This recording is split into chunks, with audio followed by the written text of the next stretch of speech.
नमस्कार प्रेक्षकांनो, मालिकेच्या आजच्या भागामध्ये आपल्याला पाहायला मिळतं की डॅडी हे शालनला घेतात आणि तेजूच्या रूमकडे जातात. तिकडे सूर्या आणि राजू तुळजा यांचं बोलणं चाललेलं असतं. सूर्या म्हणत असतो की अगं तुळजा, तुला सांगायचंच राहिलं, आता सध्या ना सगळं व्यवस्थित चालू आहे बघ, काहीच प्रॉब्लेम नाही आहे. आपल्या दुकानातला खप पण वाढला आहे, पाऊस येतोय ना, त्यामुळे लोक जास्त लांब जात नाही आहेत, आपल्याच दुकानात येतात आणि तिथल्या तिथे सामान खरेदी करून जातात.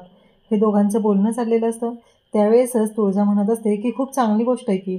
सूर्या म्हणतो आता साताऱ्याला जाऊन मालिक घेऊन येतो अजून, म्हणजे कसं बरं पडेल ना, तेवढंच 4 पैसे मिळवता येतील. असं दोघांचं बोलणं चाललेलं असतं. इकडे तेजू झोपलेली असते आणि डॅडी घेऊन येतात, ते म्हणजे इकडे शालनला. आणि शालनला म्हणतात कितीचं वय असेल पोरीचं?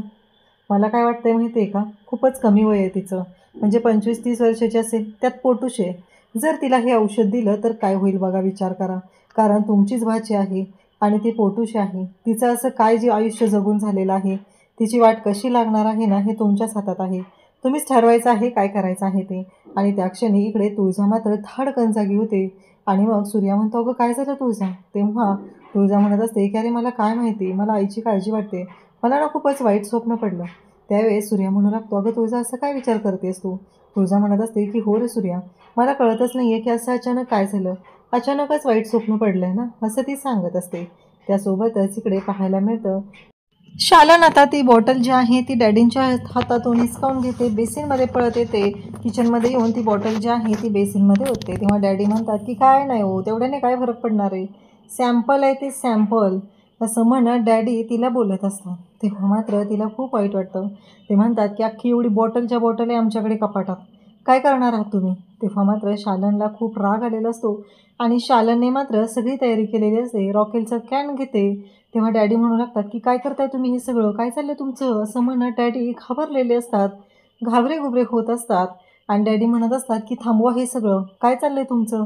असं डॅडींचं बोलणं चाललेलं असतं. आणि डॅडी म्हणत असतात की थांबा थांबा, पण शालन ऐकायला तयार नसते. शालन म्हणते तुम्हाला काय वाटलं, तुमच्यापेक्षा माझ्या लेकीवर जास्त विश्वास आहे.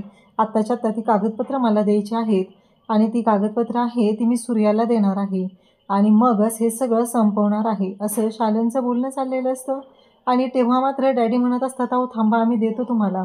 आणि शालन म्हणत असते की माझ्या लेकीवर माझा पूर्ण विश्वास आहे आणि म्हणून तर मी माझी एक चिठ्ठी लिहून ठेवली आहे.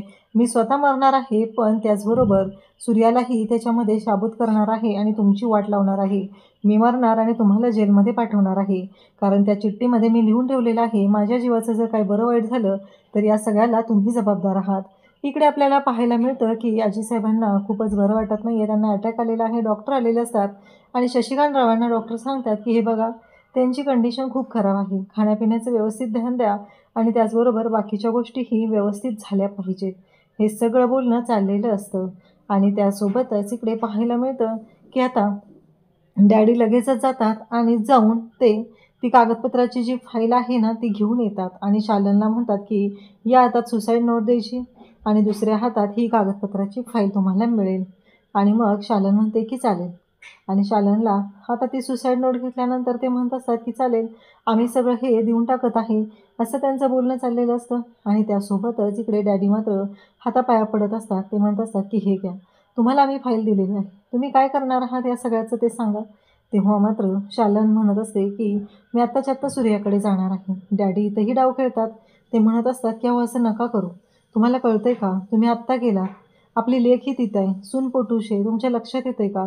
तुम्ही जर आत्ता तिकडे गेलात आणि जर काही गोंधळ झाला तर, जावई बापू कसे आहेत माहिती आहे ना, आणि सुनाला काय झालं तर, असं म्हणत डॅडी तिला इमोशनल ब्लॅकमेल करतात आणि तिला सांगतात की आम्ही स्वतः तुमच्यासोबत येतो. दुसऱ्या दिवशी सकाळी आता सगळं महिला मंडळ सूर्याने गोळा केलेलं असतं आणि सगळ्या महिला मंडळाला घेऊन सूर्या आलेला असतो आणि तिथे सगळ्यांच्या समोर आता ट्रेनिंग द्यायचं काम सुरू केलेलं असतं. सगळ्याजण वैतागलेले असतात, व्यायाम करून करून थकून गेलेले असतात. धनूला तर लय झोप येत असते, अंग दुखत असतं. धनूला काही ह्या गोष्टींची सवय नसते. धनू म्हणत असते की मी आत्ता जर जाऊन झोपली ना तरी तासभर उठायची नाही, असं धनूचं चाललेलं असतं. तेव्हा ती दादा असं म्हणत असते. तेव्हा तिकडे नाना म्हणतात की दादा काय, नाना म्हणायचं, नाना येतं आता, असं म्हणत ते बोलत असतात. आणि तेव्हा मात्र इकडे पाहायला मिळतं की आता सगळेजण असतात, सगळ्यांना ट्रेनिंग दिलं जातं. इकडं पुड्या पण वैतागलेला असतो, पुड्याला पण वैताग आलेला असतो. का तर काहीही झालं तरीही पुढ्याचंही तेच म्हणणं असतं की त्यालाही तिथं चांगला झोपलेला असतो. एवढ्या सकाळी उठून सूर्या म्हणत असतो की कुठे आहेत आमच्या दुर्गादेवी, असं म्हणत सूर्या तुळजाला बोलवतो. तुळजा म्हणते काय रे सूर्या, हे काय चाललंय आता तुझं?